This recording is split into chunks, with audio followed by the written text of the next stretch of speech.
আসসালামু আলাইকুম।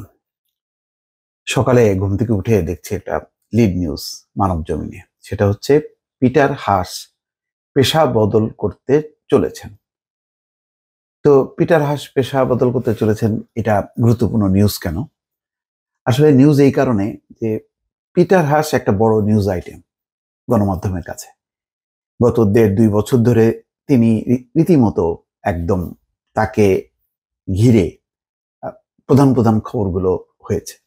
তার একটা মন্তব্য, একটা কি বলে যেকোনো বিষয়ে তার অবস্থান, তিনি কোনো অনুষ্ঠানে গেছেন, কিছু বলেছেন, যাই করুক না কেন তার দিকে সবার নজর ছিল। কারণ বাংলাদেশে একটি সুষ্ঠু অবাধ নিরপেক্ষ নির্বাচনের জন্য খুবই সোচ্চার ছিলেন এবং সংলাপের মধ্য দিয়ে, সমঝোতার মধ্য দিয়ে একটা ভালো নির্বাচন হোক সেই ব্যাপারে অব্যাহতভাবে চেষ্টা চালিয়ে গেছেন পিটার টিহাস। আর এই চেষ্টা চালাতে গিয়ে তিনি ক্ষমতাসীনদের বিরাগভাজন হয়েছেন। তার পুলিশ স্কট প্রত্যাহার করা হয়েছে, হুমকি দেওয়া হয়েছে নানা রকম এবং বিব্রতকর অনেক রকম পরিস্থিতি তাকে মোকাবেলা করতে হয়েছে।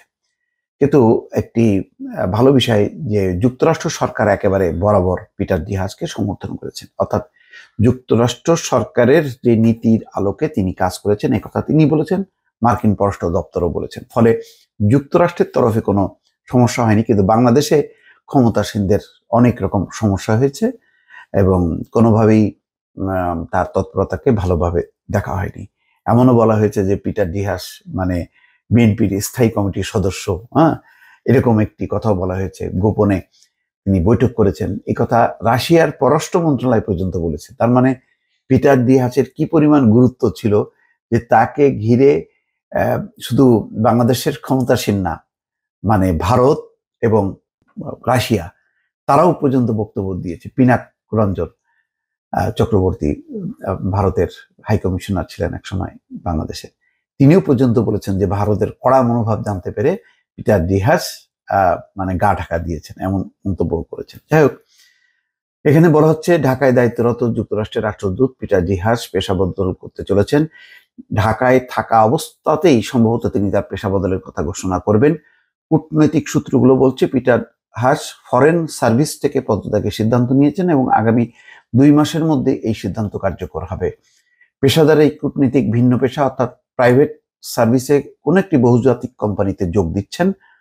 পিটার হাসের এই বছরের শেষে ঢাকা ত্যাগের কথা ছিল। তার স্থলাভিষিক্ত হতে চলেছেন ডেভিড স্লেটন মিল। তিনি বর্তমানে চীনে রয়েছেন। অত্যন্ত মেধাবী কূটনীতিক পিটার হাস ২০২২ সালের ১৫ই মার্চ ঢাকায় আসেন। গণতন্ত্র, মানবাধিকার এবং নির্বাচন প্রসঙ্গ নিয়ে যুক্তরাষ্ট্রের খোলামেলা অবস্থান তুলে ধরেন। এতে করে সরকারি মহলে ব্যাপক প্রতিক্রিয়া হয়। এই খবরে বলা হচ্ছে এক পর্যায়ে তার পুলিশ প্রত্যাহার করা হয়, প্রাণনাশের হুমকিও আসে। ঢাকায় আসার আগে পিটার হাস ভারপ্রাপ্ত সহকারী সচিব এবং একই সঙ্গে অর্থনৈতিক ও ব্যবসা বিষয়ক ব্যুরোতে প্রধান উপ সহকারী সচিব হিসেবে দায়িত্ব পালন করেন। লন্ডন স্কুল অব ইকোনমিক্সের তুখোড় এই শিক্ষার্থী বিশ্ব অর্থনীতি, রাজনীতি ও তুলনামূলক সরকার উভয় বিষয়ে এমএসসি ডিগ্রি নেন। মার্শাল স্কলার হিসেবেও তার খ্যাতি ছিল। কূটনীতিক পেশায়ও তিনি দক্ষতার পরিচয় রাখেন, লাভ করেন একাধিক পুরস্কার, দায়িত্ব পালন করেন London, Jakarta, Rabat, Berlin, Mumbai সহ পৃথিবীর নানা জায়গায়।